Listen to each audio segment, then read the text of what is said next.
కరుణను విడచినాను, శరీరము కుల్లి కృషించినాను, హరించిన నా ఐశ్వర్యము విరోధి వల్లే నన్ను విడచినాను, హరించిన నా ఐశ్వర్యము విరోధి వల్లే నన్ను విడచినాను, యేసు చాలును చాలును, యేసు చాలును చాలును, ఏ సమయమైనా ఏ స్థితికైనా నా జీవితములో యేసు చాలును, పరమా జీవము నాకు నివ్వా, తిరిగి లేచెను నాతో నుండా, నిరంతరము నన్ను నడిపించును, మరలా వచ్చి యేసు కొనిపోవును, నిరంతరము నన్ను నడిపించును, మరలా వచ్చి యేసు కొనిపోవును, యేసు చాలును చాలును, యేసు చాలును చాలును, ఏ సమయమైనా ఏ స్థితికైనా నా జీవితములో యేసు చాలును. అందరికీ మరణాత మరణాత మరణాత. మీ అందరికీ పునరుద్ధాన పండుగ శుభాకాంక్షలు తెలియచేస్తూ దేవుని యొక్క వాక్యాన్ని చదువుకుందాం. పరిశుద్ధ దినము కొరకు ఏర్పాటు చేయబడిన వాక్య భాగము మత్తయి సువార్త 28వ అధ్యాయము 5వ వచనం. దూత ఆ స్త్రీలను చూచి మీరు భయపడకుడి. ఆమేన్. ప్రార్థన చేసుకుందాం. మహాపరిశుద్ధుడా, ప్రేమ స్వరూపమైన మా గొప్ప తండ్రి, మీ ఘనమైన, మీ శక్తి కలిగిన, మీ ఉన్నతమైన, మీ ప్రశస్తమైన, మరణమును గెలిచి మృత్యుంజయుడుగా తిరిగి లేచిన మా గొప్ప దేవా, మీ ఘనమైన, మీ శక్తి కలిగిన నామమునకు వందనములు, స్తుతులు, స్తోత్రములు, ప్రణతులు, మంగళహారతులు ప్రభువా. మీ కృపను బట్టి, మీ దయను బట్టి, మీ ఏర్పాటును బట్టి నేటి గొప్ప మహా పునరుద్ధాన దినమును మీరు మాకు దయచేసినందులకై మీకు వందనములు, స్తుతులు, స్తోత్రములు. నేటి దినమున మీరే మా అందరితో మాట్లాడి మీ వాక్యము ద్వారా మమ్మను బలపరచమని మా మంచి బోధకుడై ఉన్న యేసు స్వామి ద్వారా అడిగి వేడుకొంచున్నాం మా పరమ తండ్రి. ఆమేన్. అందరికీ మరొకసారి మరణాత. మంచిదండి. దేవుని యొక్క సన్నిధానములో దేవదేవుడు తన యొక్క మహాకృపను బట్టి 40 దినాలు ఆయన యొక్క సముఖములో గడిపే భాగ్యాన్ని, ఆయనతో కలిసి సహవాసము చేసే భాగ్యాన్ని, ఆయన మాటలు వినగలుగు భాగ్యాన్ని దేవదేవుడు మనెల్లరకు దయచేసిన రీతిని బట్టి దేవునికే మహిమ కలుగును గాక. ఆమేన్. ప్రియమైన దేవుని బిడ్డలారా, దేవుడు మనకిచ్చిన ఈ సమయాన్ని బట్టి నిజంగా మనందరం ఎంతో ధన్యులం. భూమి మీద నిజంగానే ధన్యులం. వాక్య భాగం అంటూ ఉంది, యెహోవా తమకు దేవుడుగా కలిగిన ప్రజలు ధన్యులు. చూడండి, మనకున్న స్థితి మనకు ధన్యతను ఇవ్వలేదు, మనకున్న ఆస్తిపాస్తులు మనకు ధన్యతను ఇవ్వలేదు, లేదా లోకంలో మనకు ఉన్న స్థితిగతులు ఏవి కూడా, మన ఉద్యోగం కావచ్చు, మన హోదా కావచ్చు, మన బలం కావచ్చు, మన సంపన్నత కావచ్చు, ఇవి ఏవి కూడా మనకు ఆధిక్యతను ఇవ్వలేదు. కానీ కేవలం ధన్యుడు అని మనల్ని పిలవగలిగింది ఎవరయ్యా అంటే దేవదేవుడు. యేసుక్రీస్తు ప్రభువారిని బట్టి మనందరం కూడా ఏమయ్యాము అంటే ధన్యులమయ్యాం. నీకు ఎంత ఆస్తిపాస్తులని నేను ఎవరు కూడా అయ్యా వీడు ఎంత ధన్యుడురా, వీడికి ఎంత ఆస్తుంది అనరు. నీవు ఎంత పేరు ప్రఖ్యాతులు సంపాదించినా వీరు ఎంత ధన్యులరా అని అన్నారు. ఈ ధన్యుడు అనేటువంటి పేరు కేవలం యేసుక్రీస్తు ప్రభువారిని బట్టి మనందరికీ కూడా కలుగుతూ ఉంది. చూడండి, యేసుక్రీస్తు బలియాగము ద్వారా ఆయన మనకు రక్షణను అనుగ్రహించటము ద్వారా ఆయన కుటుంబములో మనం చేరడము ద్వారా మనము నీతిమంతులముగా మార్చబడి మనము ధన్యులమయ్యాం. అందుకే వాక్య భాగములో తెలియచేయబడుతున్న మాట, భూమి మీద ఉన్న భక్తులే శ్రేష్ఠులు, వారు కేవలము నాకు ఇష్టలు. అమ్మా, ఎవరు శ్రేష్ఠులట? అందరూ చెప్పాలి ఈ మాట. ఎందుకంటే దేవదూతలైనటువంటి వారి కంటే, నిత్యం దేవుని సముఖములో ఉన్న వారి కంటే ఈ భూమి మీద ఉన్నటువంటి వారే శ్రేష్ఠులు. ఎందుకు అంటే మనలను రక్షించడానికి యేసయ్య బలియాగమయ్యాడు. మనలను మరణము నుండి తప్పించడానికి ఆయన మరణపు ముళ్ళును విరిచారు. మనలను సజీవులుగా లేపుట కొరకై ఆయన మృత్యుంజయుడుగా సజీవుడుగా లేచిన వారై ఉంటూ ఉన్నారు.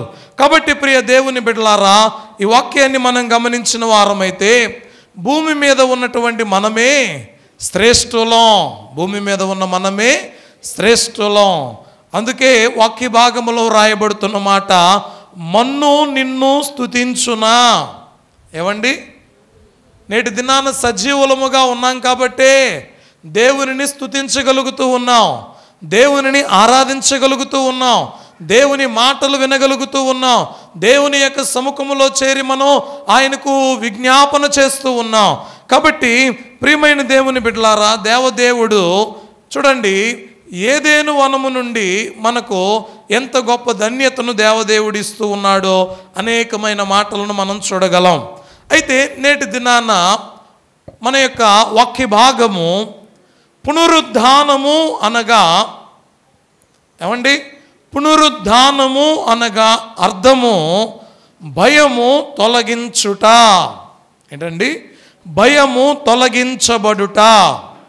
చూడండి, ఏంటి భయం? ఎందుకు భయం అంటే వాక్య భాగములో మీరు చదివినటువంటి మాట, దూత ఆ స్త్రీలను చూచి, అమ్మా, స్త్రీలైనటువంటి వారు భయపడుతూ ఉన్నారట.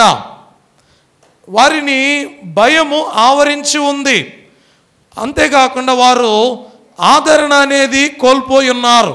ఎందుకు ఆదరణ కోల్పోయారు అంటే, అద్భుతాలు చేసే దేవుడు, అమ్మా, ఆశ్చర్య కార్యాలు చేసే దేవుడు, మనలను పోషించే దేవుడు, శాంతిని సమకూర్చేటువంటి దేవదేవుడు మన మధ్యలో లేడు. అందుకని వీరికి ఆదరణ లేదు, నెమ్మది లేదు, సమాధానము అనుగ్రహించే దేవుడు వీరికి లేడని ఇక్కడ ఉన్నటువంటి స్త్రీలైనటువంటి వారందరూ కూడా భయపడుచు ఉన్నారు. ఏమండి, ఎందుకు భయపడుతూ ఉన్నారట? అద్భుతాలు చేసే దేవుడికి మనకు లేడు, నెమ్మదిని కలిగించే దేవుడు మనకు లేడు, ఆశ్చర్య కార్యాలు చేసే దేవుడు మనకు లేడు, మనల్ని పోషించే దేవుడు మనకు లేడు. ఇదిగో సమాధిలో ఉన్నాడు ఆయన. ఎక్కడున్నాడటండి? సమాధిలో ఉన్నాడు. ప్రియ దేవుని బిడ్డలారా, ఈ వాక్య భాగం చెబుతూ ఉన్నటువంటి మాట, దేవాతి దేవుడు అంటున్నాడు, అయ్యా, నేటి దినాన కూడినటువంటి మీరు కూడా దేవుడు లేడని భయపడుచు ఉన్నారేమో. ఎవరు లేరనండి? అయ్యా అయ్యా నాకు ఎవరున్నారయ్యా? నా బంధువులు లేరు, స్నేహితులు లేరు, నాకు నా బిడ్డలు లేరు, నా తల్లిదండ్రులు లేరు, నాకు ఈ లోకంలో ఎవరున్నారయ్యా? ఆ దేవుడు కూడా నా పైన కనికరం చూపించట్లేదే అని నీవు అనుకుంటూ ఉన్నామేమో. దేవదేవుడు అంటున్నాడు, అయ్యా, ఆ దినాలలో స్త్రీలైనటువంటి వారందరూ కూడా, స్త్రీలలో మరికొంతమంది భయపడుతూ ఉన్నప్పుడు దేవుని యొక్క వాక్యం వారితో మాట్లాడుతూ ఉంది. భయపడవద్దు, భయపడవద్దు, ఆయన లేచి ఉన్నాడని దూత ద్వారా వారు అభయమును పొంది ఉన్నారు. చూడండి ప్రియ దేవుని బిడ్డలారా, అయ్యా ఈ లోకంలో ఉన్నటువంటి మీరు ఎందుకు భయపడుతూ ఉన్నారు? మీరు భయపడుతూ ఉంటే దేవుడు అంటున్నాడు, దేవదూత చెబుతూ ఉంది, భయపడద్దు. ఏమండి? భయపడద్దు, ఆయన లేచి ఉన్నాడు. అందుకే దైవజనుడైన దేవదాసయ్య గారు కీర్తనలో ఒక మాట రాస్తాడండి, భయపడరాదు క్రీస్తు విశ్వాసి, భయపడి దిగులు పడరాదు సుమి, భయపడరాదు క్రీస్తు విశ్వాసి, భయపడి దిగులు పడరాదు సుమి, భయపడుటెందుకు బైబులు నందున నయమగు వాగ్దా నంబులు గల్లావు. అమ్మ ఏమున్నాయట? అయ్యా మీరు ఎందుకు భయపడుతూ ఉన్నారు?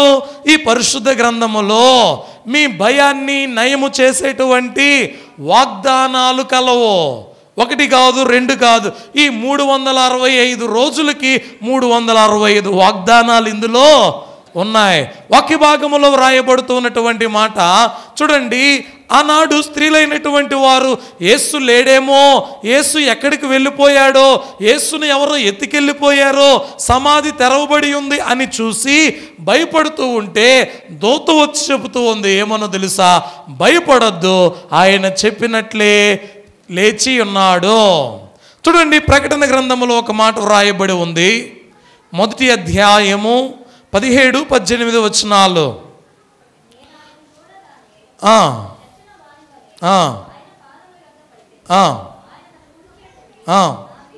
అమ్మా వినండి వినండి, ఆయన తన కుడి చేతిని నా మీద ఉంచి నాతో ఇట్లా, నేను భయపడకము, నేను మొదటి వాడను, కడపటి వాడను, జీవించువాడను.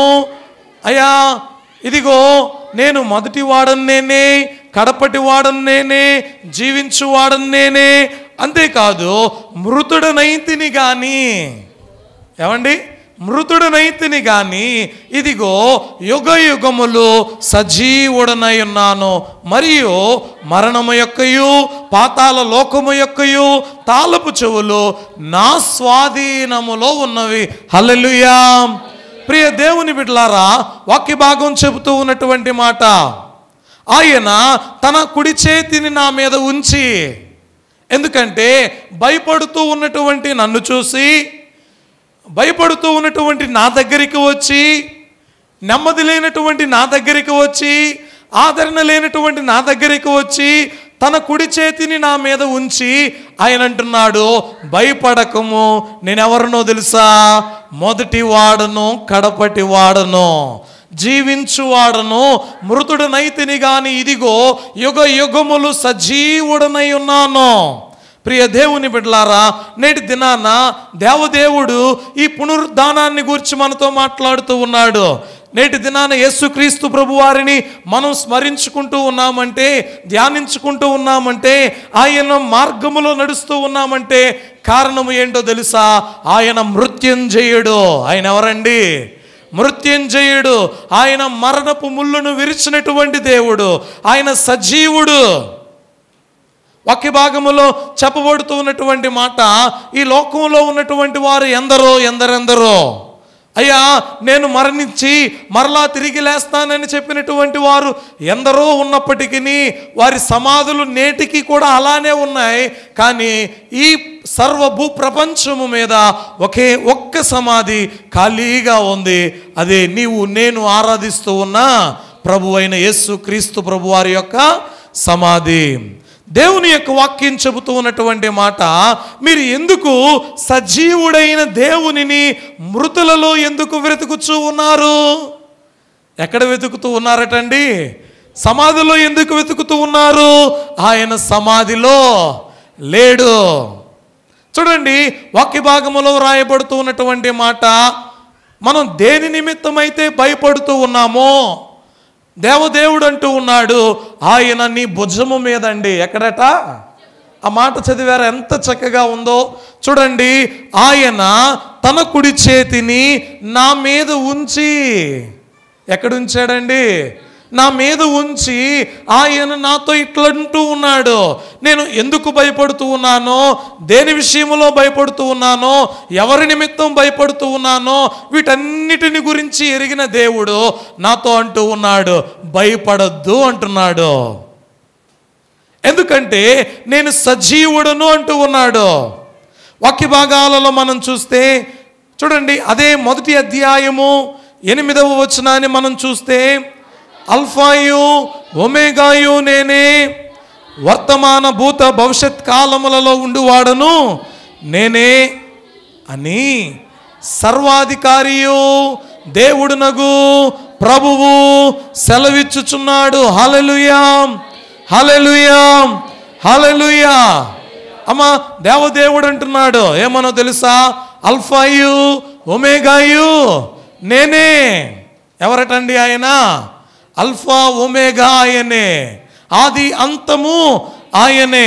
అంత మాత్రమే కాదు, చెప్పబడుతున్నటువంటి మాట వర్తమాన కాలములో, భూతకాలములో, భవిష్యత్ కాలములలో, ఏమండి, నిన్న, నేడు, రేపు. అమ్మా, భూత వర్తమాన భవిష్యత్ కాలములలో ఆయన ఏ విధంగా ఉన్నాడు అంటే, ఉండువాడను నేనే అని సర్వాధికారియు దేవుడునగు ప్రభువు సెలవిచ్చుచున్నాడు. కాబట్టి ప్రియ దేవుని బిడ్డలారా, నేటి దినాన మనందరము కూడా ఒక సంతోషకరమైనటువంటి దినం. ఎందుకంటే యేసయ్య సిలువ మీద వ్రేలాడుతూనే ఉంటే ఆయనను మనం సేవించే వాళ్ళం కాదండి. అర్థమైందా? యేసయ్య సిలువ మీద మన పాపాన్ని భరించాడు, మన నిమిత్తమై శిక్షను వహించాడు. అయితే ఆయన మార్గములో మనం నడవాలి అని యేసయ్య సిలువ మీద వ్రేలాడుతూ ఉండి మరణించి ఉంటే, ఆయన మనలాగే సమాధి చేయబడి ఉంటే ఎవరో కూడా ఆయనను ఆరాధించేవారు కాదేమో. ఆయనను ఆరాధించడానికి, సేవించడానికి గల కారణం ఏంటో తెలుసా? ఆయన మృతిని గెలిచి మృత్యుంజయుడుగా లేచాడు. హల్లెలూయా. ప్రియ దేవుని బిడ్డలారా, దేవాతి దేవునిని మనం గమనించిన వారమైతే, నీవు నేను ఆరాధించే దేవుడు మరణమును జయించిన దేవుడని, మరణపు ముళ్ళును విరిచిన దేవుడని, జీవము గల దేవుడని, జీవింపచేసే దేవుడని మనందరము కూడా గుర్తించాలి. అంత మాత్రమే కాదు, ఆయన నమ్మిన వారికి భయమును తొలగించును. పునరుద్ధానమును వారికి దేవుడిచ్చే మొట్టమొదటి బహుమానము ఏంటో తెలుసా? భయాన్ని తొలగిస్తాడు. అమ్మా, ఈ పునరుద్ధానాన్ని మనం నమ్ముతూ ఉంటే, వినండి వినండి ఈ మాట, ఈ పునరుద్ధానాన్ని మనం నమ్ముతూ ఉంటే, ఈ పునరుద్ధానం మీద మనకు విశ్వాసం ఉంటే, మనలో ఉన్నటువంటి భయాన్ని మొట్టమొదటిగా తొలగించేది ఎవరో తెలుసా? యేసయ్యా. చూడండి ప్రియ దేవుని బిడ్డలారా, మనం వాక్య భాగాలు కొన్ని గమనించిన వారమైతే, మానవుడు ఎల్లవేళలా కూడా భయముతోనే పీడించబడుతూ ఉంటాడు.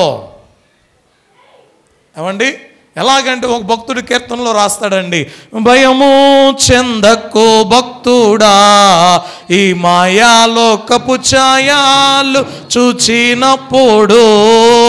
భయము చెందకు భక్తుడా, ఈ మాయాలోకపు ఛాయాలు చూచినప్పుడు. భయము చెందక నీవు, దిగులు చెందక నీవు, భయము చెందక నీవు, దిగులు చెందక నీవు, జీవమిచ్చిన యెహోవా ఉన్నాడు.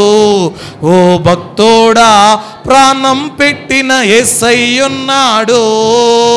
జీవమిచ్చిన యెహోవా ఉన్నాడు. ఓ భక్తోడా, ప్రాణం పెట్టిన యేసయ్యున్నాడు. భయము చెందకు భక్తుడా, ఈ మాయాలోకపు ఛాయాలు చూచినప్పుడు.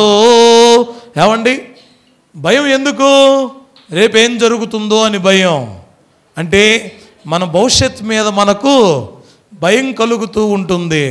అయ్యా రేపు నా పరిస్థితి ఏంటి, రేపటి దినం ఎలాగా ఉంటుందో, రేపటి దినం మేము ఏ విధంగా ఉండబోతామో అన్న భయం. అంతేకాకుండా అనారోగ్య విషయాలలో భయం. అయ్యా నాకున్నటువంటి ఈ యొక్క అనారోగ్యాన్ని బట్టి, నాకున్నటువంటి ఈ బలహీనతను బట్టి, నాకున్న ఈ సమస్యను బట్టి ఎప్పుడు ఏమవుతుందో తెలియదయ్యా అని భయపడుతూ ఉంటారు. ఏమండి, భయపడరా? చూడండి ప్రియ దేవుని బిడ్డలారా, అంత మాత్రమే కాకుండా వారి పిల్లల మనం గమనించిన వారమైతే ఇంకా పిల్లల చదువుల విషయంలో భయమే. ఏమండి, పిల్లల చదువుల విషయంలో భయమే. ఎలా చదువుతూ ఉన్నారో, ఎక్కడ చేర్పించాలో, ఎక్కడ వాళ్ళని ఏ స్కూల్లో వేయాలో, ఎంత ఫీజులు కట్టాలో, వాళ్ళు మంచిగా చదువుకుంటారో లేదో. ఏమండి, ఎన్ని భయాలు కదా. ఇంక 2 రోజుల్లో స్కూల్లో అయిపోతే మరలా ప్రారంభం అవుతాయి. అయ్యా ఎంతంత ఫీజులు కట్టాలో, ఏ కాలేజీలో జాయిన్ చేయించాలో, ఏ స్కూల్లో వేయాలో, ఎక్కడ బాగుంటుంది, ఎక్కడైతే మనం తోగగలం, ఎక్కడైతే మనం వాళ్ళకి పెట్టగలం అన్న భయం ఉంటుందా ఉండదండి? చెప్పండి, ఉంటుందా ఉండదా? ఉంటుంది. ప్రియమైన దేవుని బిడ్డలారా, అంతేకాకుండా ఉద్యోగ విషయాల్లో భయం, చేస్తూ ఉన్నటువంటి పనుల విషయాల్లో భయం, అంతేకాకుండా బిడ్డల వివాహ విషయాలలో భయం. ఎవరు వస్తారో, ఎలా ఉంటారో, ఎలా చూసుకుంటారో, అసలు వస్తారో రారో, వచ్చినా మన దగ్గర ఉంటారో ఉండరో, రకరకాల భయాలు. ఏమండి ప్రియ దేవుని బిడ్డలారా, దేవదేవుని యొక్క వాక్యం చెబుతూ ఉంది. చూడండి, బయటికి వెళ్ళినటువంటి వారు తిరిగి వస్తారో రారో అన్న భయం ఉందా లేదా? ఏమ్మా వింటున్నారా? ఏం భయం లేదా మీకు? చెప్పండి, ఏం భయం లేదా? వాక్య భాగాలలో దేవదేవుడు అంటూ ఉన్నాడు, అయ్యా వివాహం కాని బిడ్డలుంటే నా కుమారుడికి నా కుమార్తెకి వివాహం ఎప్పుడవుతుందా అని భయం. ఒకవేళ వివాహమే అయిందనుకోండి, వచ్చిన ఆవిడ ఎక్కడ ఉంటుందో ఉండదో అని భయం. ఏమండి, మనల్ని చూస్తారో చూడరో అని భయం. మన భవిష్యత్తును బట్టి భయం, మన ఆరోగ్యాన్ని బట్టి భయం, మనకున్నటువంటి ఉద్యోగాలను బట్టి భయం. మానవుడికి ప్రతి సమయములో అన్ని వేళలా భయపడుతూనే ఉంటాడండి. వాక్యంలో చెప్పబడుతున్నటువంటి మాట, అయ్యా మానవుడు అన్ని విషయాలలో భయపడుతూ ఉంటాడు. అయితే ఆయనను నమ్ముకున్న వారిని పునరుద్ధానము అనేటువంటి శక్తితో భయమును తొలగిస్తాడు. హల్లెలూయా, హల్లెలూయా. నీ భయాన్ని తొలగించేది ఎవరో తెలుసా?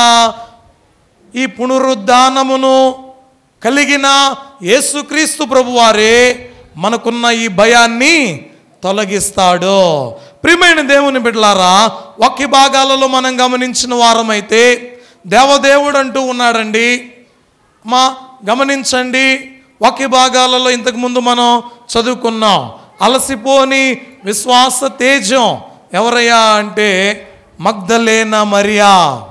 లూకాసు వార్త 8వ అధ్యాయము 1 నుండి 3 వచనాలు మనం చూస్తే,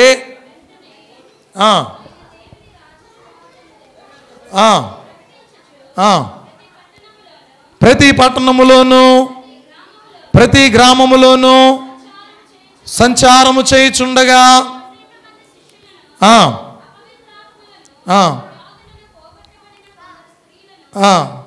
అనగా 7 దయ్యములు వదిలిపోయిన, విన్నారా? ఎవరటండి ఈమె? 7 దయ్యములు వదిలిపోయిన మగ్దలేనే మరియా. యేసుక్రీస్తు ప్రభువారి యొక్క శిలువ ప్రయాణము నుండి, యేసుక్రీస్తు ప్రభువారి యొక్క సమాధి దగ్గర, యేసుక్రీస్తు ప్రభువారు తిరిగి మృత్యుంజయుడిగా లేచినప్పుడు మొదటిగా ఉన్నటువంటి స్త్రీ ఎవరయ్యా అంటే మగ్దలేనా మరియా. చూడండి ప్రియ దేవుని బిడ్డలారా, ఆమెలో ఎన్ని దయ్యాలు ఉన్నాయి అంటే ఒకప్పుడు 7 దయ్యాలు ఉన్నాయండి. 7 దయ్యాలకు నివాస స్థలముగా ఆమె యొక్క దేహము ఉంది. అయితే ఈ 7 దయ్యాలను వదిలిపోయినప్పుడు యేసయ్య చెంత ఒక వ్యక్తితో ఉన్నటువంటి యేసయ్య చెంత చేరి ఆయనను వెంబడించడం ప్రారంభించింది. యేసయ్య చెంత చేరి ఆయన సముఖములో ఉండడం ప్రారంభించింది. ఆయన వెంట వెళ్ళడం ప్రారంభించింది. అంతేకాకుండా ఆయనతో కలిసి సేవ చేయడం ప్రారంభించింది. ప్రియమైన దేవుని బిడ్డలారా, మరియా అను మాటకు గల అర్థం తిరుగుబాటు. ఈ మరియా అనేటువంటి ఈ పదము మిరియాము అనేటువంటి పదము నుండి ఈ పదము అనేది వచ్చినదిగా మనం చెబుతూ ఉంటారు. మిరియాము అనగా చేదు, మరియా అనగా తిరుగుబాటు. మరియా అనే పదం మిరియాము నుండి వచ్చింది అనేటువంటి మాట చెబుతూ ఉంటారు. చూడండి ప్రియ దేవుని బిడ్డలారా, దేవుని యొక్క వాక్య భాగాలలో మనం చూస్తే పరిశుద్ధ గ్రంథంలో అయ్యా ఎంతమంది మరియలు ఉన్నారు?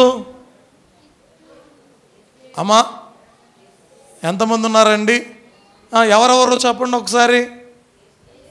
యేసు తల్లి అయిన మరియా, ఇంకా మగ్దలేనే మరియా,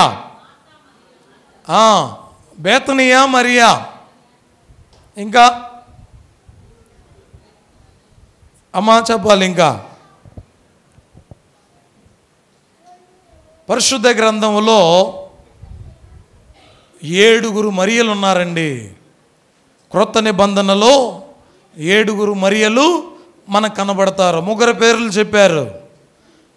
4వ వ్యక్తి ఎవరయ్యా అంటే మత్తయి సువార్త 27వ అధ్యాయము 55 నుండి 61 వచనములో యాకోబు యోసే తల్లి అయిన మరియా. ఎవరటండి? యాకోబు యోసే తల్లి అయిన మరియా.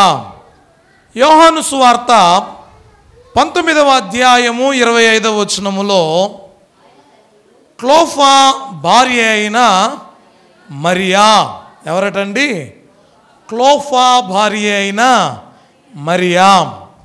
ఇంకా అపోస్తుల కార్యములు 12వ అధ్యాయం 12వ వచనములో జాన్ మార్క్ తల్లి అయిన మరియా. చివరిగా 7వదిగా మనం చూస్తే రోమా పత్రిక 16వ అధ్యాయం 6వ వచనములో రోమా పట్టణంలో ఉన్నటువంటి మరియా మనకు కనబడుతూ ఉంది.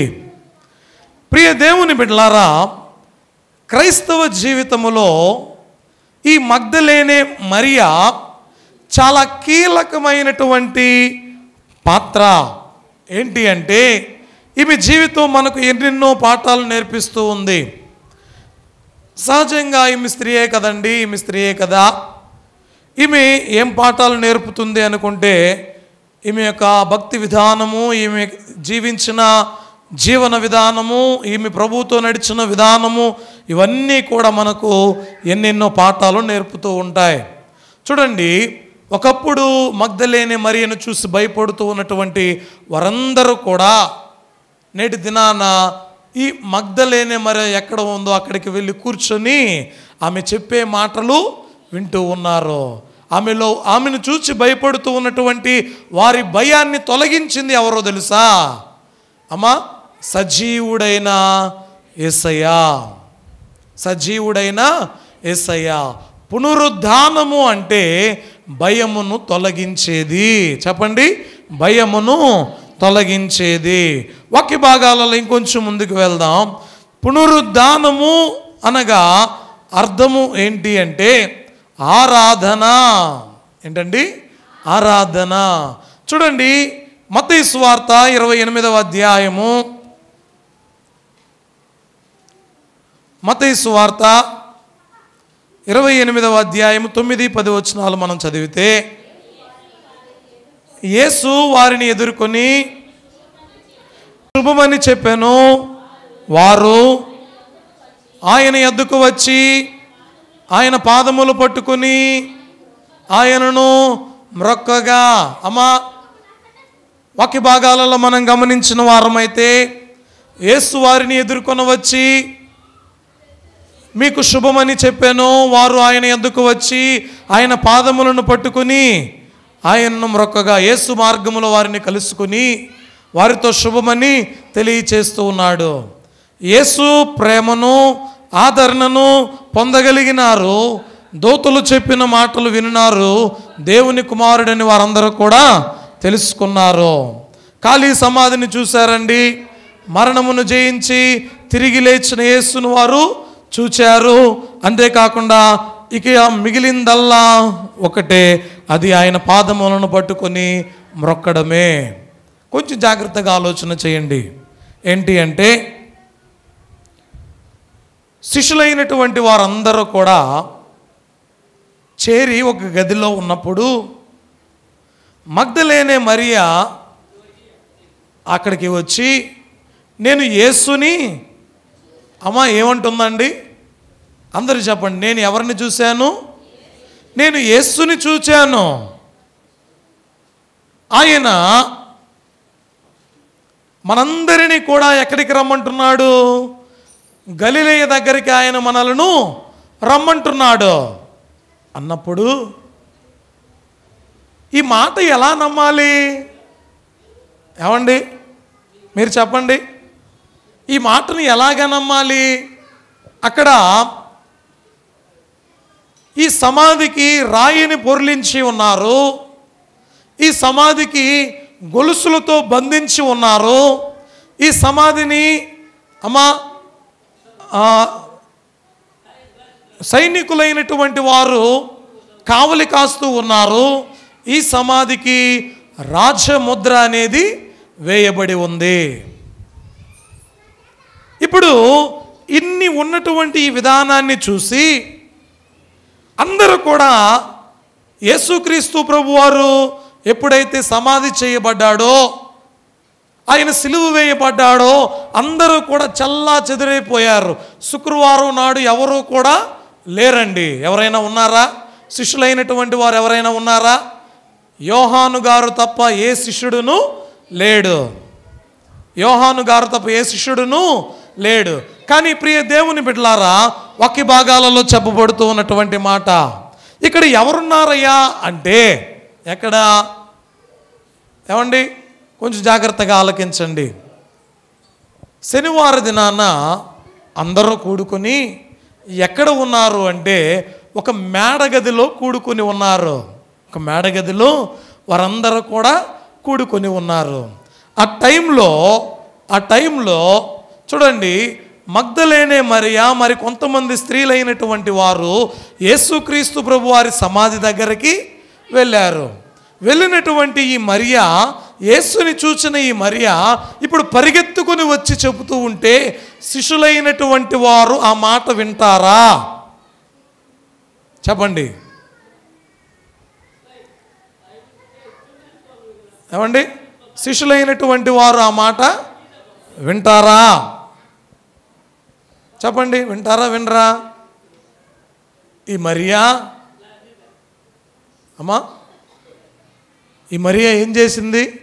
ప్రభువు మీదే ఆలోచన పెట్టుకొని ప్రభువారిని తలంపు కలిగి ఆయననే ధ్యానిస్తూ ఆయన ఆలాపన కలిగి ఉంది కాబట్టే ఈమె ఇలా మాట్లాడుతుంది అని అనుంటారు. ఏమండి, అసలు ఈమె చెప్పిన మాటలు అసలు ఎందుకు వినాలి? ఈమె చెప్పినటువంటి మాటలు అసలు ఎందుకు వినాలి? ప్రియ దేవుని బిడ్డలారా, దేవుని యొక్క వాక్యాన్ని మనం గమనించిన వారమైతే ఈ వాక్య భాగం చెబుతూ ఉంది, అయ్యా ఈ మగ్దలేనే మరియా పరిగెత్తుకొని నేను బోధకుని చూచాను, ఆయన మనందరినీ కూడా ఎక్కడికి రమ్మంటున్నాడు? గలిలయ దగ్గరికి మనల్ని రమ్మంటూ ఉన్నాడు అనగానే ప్రియ దేవుని బిడ్డలారా,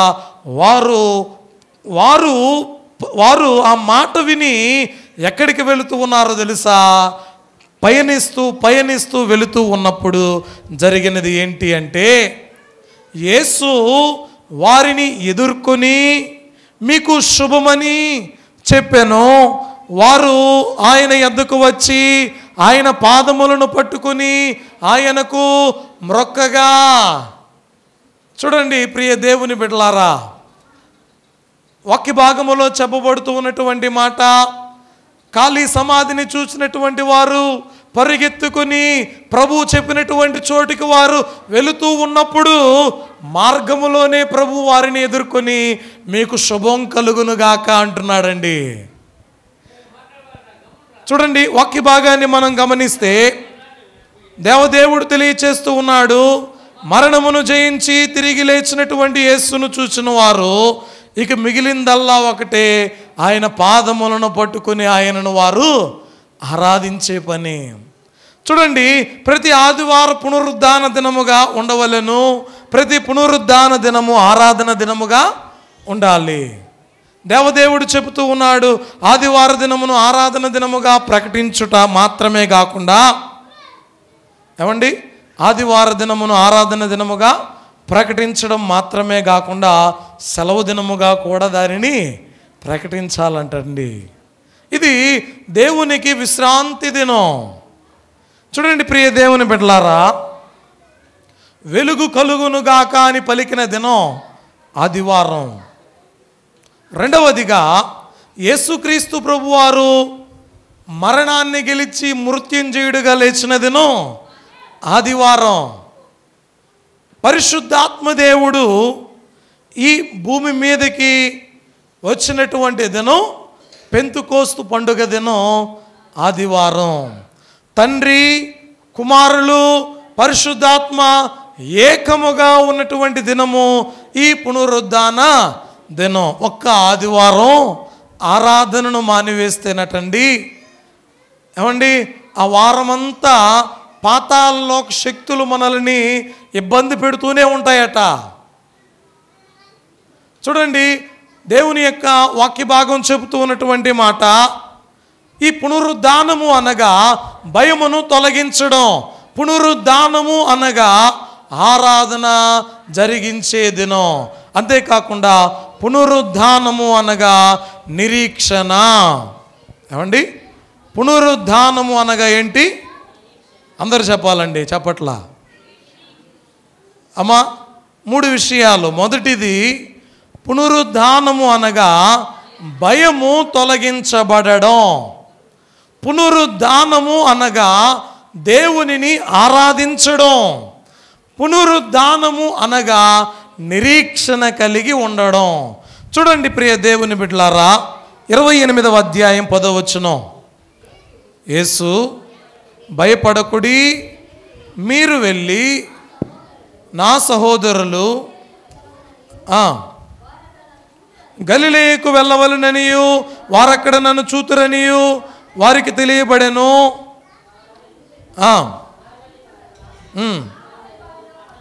చూడండి ప్రియ దేవుని బిడ్డలారా, పునరుద్ధానం అనగా నిరీక్షణ. ఏంటి అంటే, భయపడకుడి, మీరు వెళ్ళి నా సహోదరులు గలిలయకు వెళ్ళవలననియు వారక్కడ నన్ను చూతురనియు వారికి తెలుపుడనెను. అంటే ఈ మాట చెప్పగానే నిరీక్షణ కలిగి వారందరూ కూడా ప్రయాణమై వెళుతూ ఉన్నారు. ఇదే నిరీక్షణ. ఎందుకంటే పునరుద్ధానుడైన ప్రభువుని చూడాలి అని. ఎవరిని చూడాలండి? చెప్పండి గట్టిగా, ఎవరిని చూడాలని?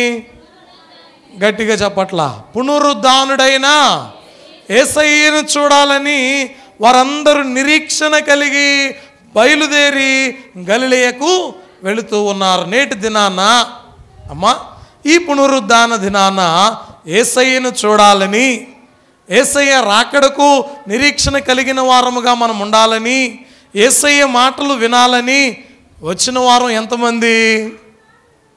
ఏమండి, నేటి దినాన మనం గమనించిన వారం అయితే మనకున్న ధైర్యం ఏంటో తెలుసా? అయ్యా, నేను మరణించిన ప్రభువుతో కలిసి ఉంటాను. ఎక్కడ ఉంటాను? నేను మరణించిన ప్రభువుతో కలిసి ఉంటాను. నేను మరణిస్తే ప్రభు కుడి పార్శ్వమందు కూర్చుంటాను. ఇదిగో, ఈ లోకములో స్థలం లేదు, కానీ పరలోకంలో నాకు స్థలాన్ని దేవుడు సిద్ధపరచి ఉన్నాడు. ఈ లోకం ఎప్పటికైనా నేను విడిచి వెళ్ళవలసిందే, కానీ శాశ్వతమైనది పరలోకము అన్న నిరీక్షణ కలిగిన వారముగా మనమున్నాం. మన నిరీక్షణ ఏంటో తెలుసా? అయ్యా, నీ రాకడొస్తే నీ రాకడలో మేము ఎత్తబడతాం. ఒకవేళ నీ రాకడ ఆలస్యమైతే, ఏమండి, నీ రాకడ ఆలస్యమైతే మేము సమాధి చేయబడిన మృతులైనటువంటి వారు మొదట లేతురు, ఆ మీదట సజీవులముగా ఉండు మనము ప్రభువుని ఎదుర్కొంటాం. అర్థమైందండి? మన నిరీక్షణ ఏంటి? ఎప్పటికైనా మనం ఎవరిని కలుసుకుంటాం? చెప్పండి గట్టిగా, ఎవరిని కలుసుకుంటాం?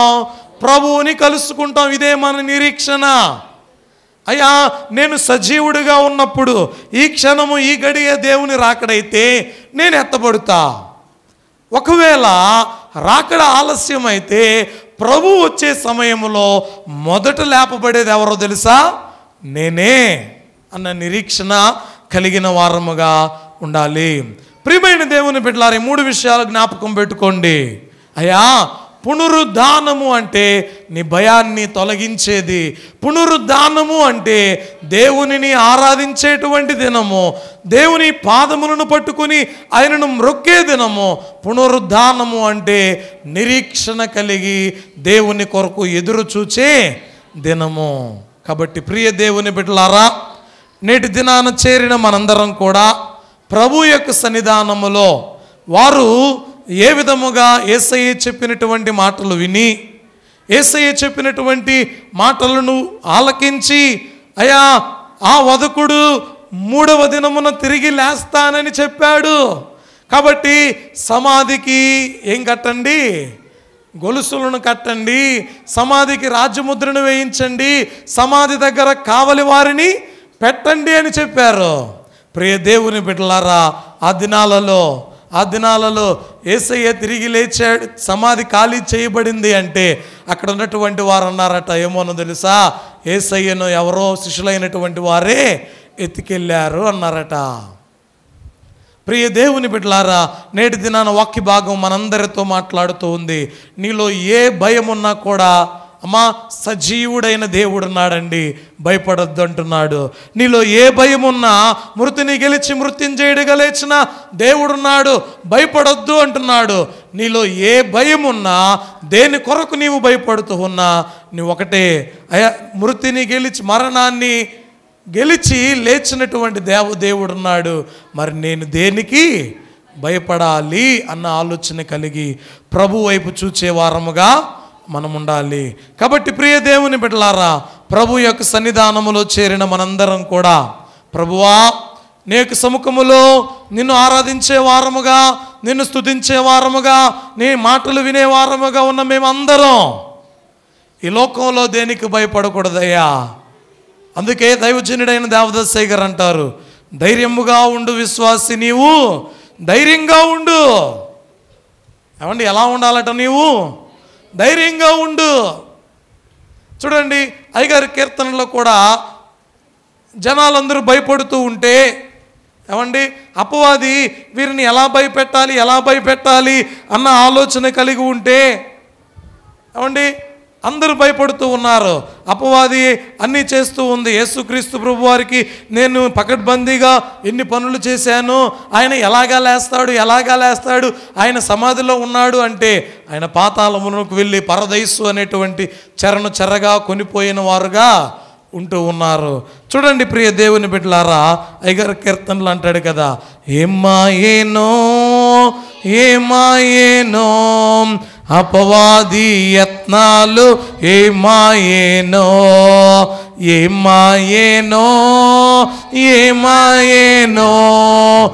అపవాది యత్నాలు, ఏమాయేనో.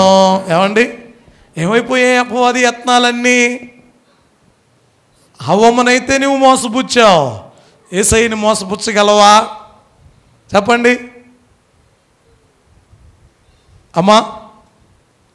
మొదటి తల్లిని చూచి మోసవాక్యంబులు వెదజల్లి దైవాజ్ఞను విడిచేటట్లు చేశావు.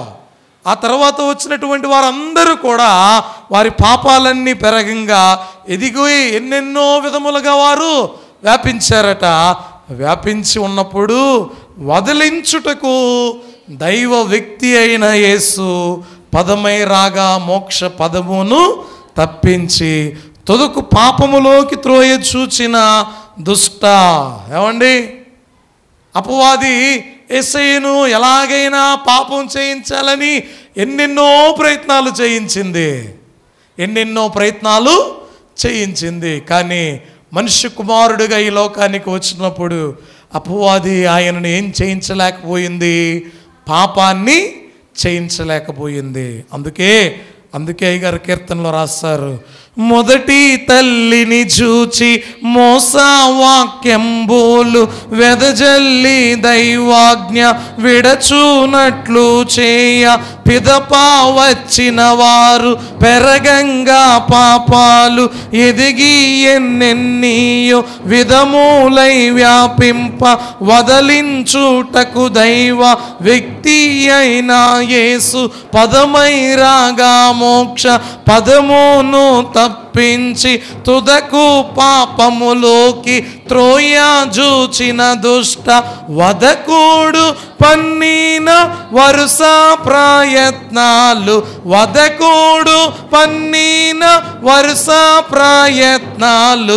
ఏమాయేనో అపవాది యత్నాలు ఏమాయేనో. ఏమండి, అపవాది నిన్ను పాపంలో పడద్రోయాలని, నిన్ను భయపెట్టాలని నీ మీదకి ఎన్నెన్నో నీ మీద కలుగు చేస్తాడు. అయితే దేవుని యొక్క వాక్యం చెబుతున్న మాట ఏంటో తెలుసా? ఏమండి, పాపమును జయించగలిగేటువంటి శక్తిని దేవుడు మనకు ఇచ్చాడండి. ఆయన మానవుడిగా ఈ లోకానికి వచ్చి ఆయన మనకు నేర్పింది ఏంటో తెలుసా? పాపము చేయని పరిశుద్ధుడిగా ఉండి ఆయన చెబుతున్న మాట ఏంటో తెలుసా? మానవుడిగా ఉండి కూడా పాపము చేయకుండా మానవుడు ఉండగలడు. ఏమండి, అయ్యా నీవు దేవుడు కాబట్టి నీకు పాపం అంటే తెలియదేమో అని అనొచ్చు. కానీ ఆయన మానవుడిగా ఈ లోకానికి వచ్చి ఏం నేర్పించాడో తెలుసా? నీవు మానవుడిగా ఉన్నా ఏం చేయకుండా ఉండగలవు? పాపము చేయకుండా నీవు ఉండగలవు. ఏమండి, యోబు గారు పాపం చేశారా? ఏమండి, యోబు పాపం చేశాడా? చూడండి, వాక్య భాగములో చెప్పబడుతూ ఉన్నటువంటి మాట, ప్రియ దేవుని బిడ్డలారా, దేవుని యొక్క సముఖములో సన్నిధానములో చేరిన మనందరం కూడా ఈ లోకములో ఉన్న వేటికి కూడా భయపడక, ఏమండి, వేటికి కూడా భయపడక, ఎవరికి భయపడాలి? అమ్మ, మనిషి మహా అయితే దేనికి భయపడతాడు? మరణానికి తప్ప మరి దేనికి కూడా మానవుడు భయపడ్డు. దేనికి భయపడతాడండి? మరణానికే భయపడతాడు.